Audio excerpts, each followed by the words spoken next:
Last night, you had a dream. You might not remember it. In a few minutes, you might not even remember that you forgot. Right now, somewhere in your skull, an entire memory is dissolving, and you have no say in the matter. This isn't forgetting in the normal sense. You don't lose dreams the way you lose your keys. You lose them the way breath fades from a mirror.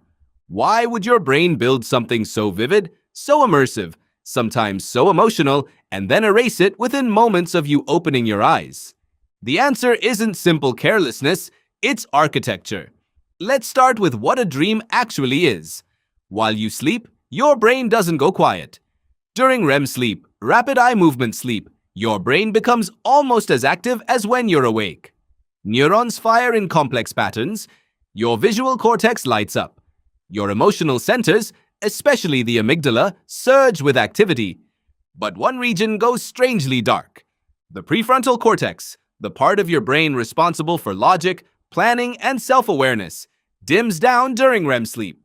This is why dreams often make no sense and you don't notice. You can be flying or talking to someone who died years ago, and some part of you accepts it completely. The part of your brain that would normally say, "Wait, that's impossible," has gone offline. So dreams happen in a strange, foggy theater, vivid but unsupervised. Now here's where it gets interesting. For a dream to become a memory you can recall later, it has to be encoded. Encoding is the neurological process of converting an experience into something your brain can store and retrieve. And encoding relies heavily on a structure called the hippocampus. The hippocampus is your brain's filing system. During the day, it tags experiences for long-term storage. But during REM sleep, something unusual happens. Researcher Robert Stickgold, a sleep scientist at Harvard, has spent decades studying this. His work suggests that during REM sleep, the connection between the hippocampus and the rest of the brain shifts. The brain is less focused on filing new memories and more focused on something else entirely, processing emotions, consolidating older memories, and in some theories, essentially clearing out mental clutter. In other words, while you dream, your brain might be busy doing anything except writing the dream down. Think about that for a moment. The dream is happening. You're experiencing it in real time with full sensory detail. But the part of your brain that would normally hit record isn't pointed at the dream. It's pointed somewhere else. This explains why dreams fade so fast after waking. You're not losing a memory that was fully formed and then deleted. In many cases, the memory was barely created in the first place. There's a window, though. Right when you wake up, if you lie still, sometimes a dream feels crystal clear.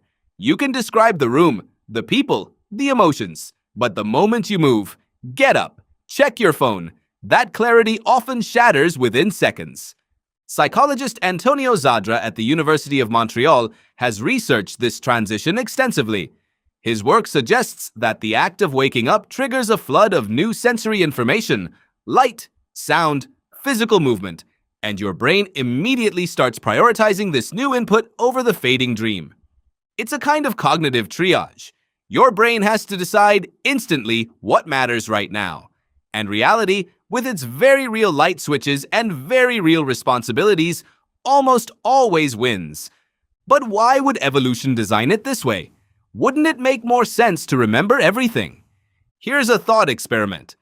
Imagine if you woke up every morning with full, vivid memories of every dream from every night of your life. Thousands of dreams. Some terrifying, some bizarre, some emotionally intense in ways that don't map onto anything real. Your mind would be cluttered with experiences that never happened, tangled together with memories of things that did. Some researchers, including those who study memory consolidation, suggest that dream forgetting might actually be protective. If dreams are partly your brain's way of processing emotional material, especially anxieties, fears, unresolved feelings, then maybe the processing itself is the point. The memory of the process isn't necessary. Only the result is. It's like therapy you don't remember attending, but somehow still benefit from. There's another layer to this. Not all dreams are forgotten equally. Nightmares, emotionally intense dreams, dreams right before your alarm goes off, these tend to stick around longer. Why?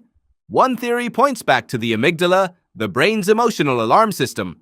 Stronger emotional activation during a dream may create a stronger imprint, even if the hippocampus isn't fully engaged. It's similar to how you might forget what you had for lunch 3 days ago, but vividly remember a moment of intense fear or embarrassment from years back.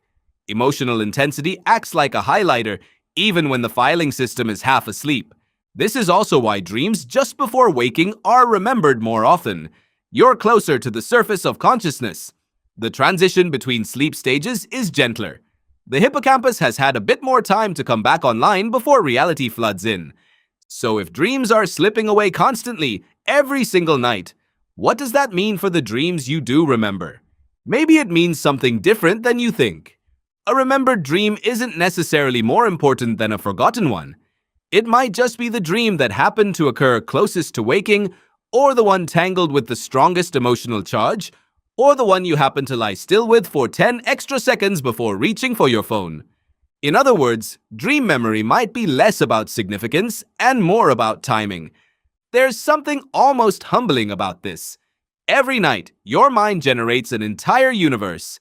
Characters, settings, emotional arcs. Sometimes entire conversations with people who don't exist, or people who do exist but are saying things they never would. And then, almost all of it disappears. Not stored, not filed, not even technically forgotten, because forgetting implies it was remembered first. It simply never crosses the threshold into memory at all. Some sleep researchers have compared this to writing in sand at the edge of the ocean. The writing is real. It happens. But the tide was always going to come in, and the tide doesn't care how meaningful the words were. Knowing this changes how you might think about your own dreams. That fragment you can almost grasp right after waking. The face you can't quite place. The feeling without a story attached. These aren't failures of memory. They're glimpses of a process that was never designed to be remembered in the first place. You weren't supposed to keep it.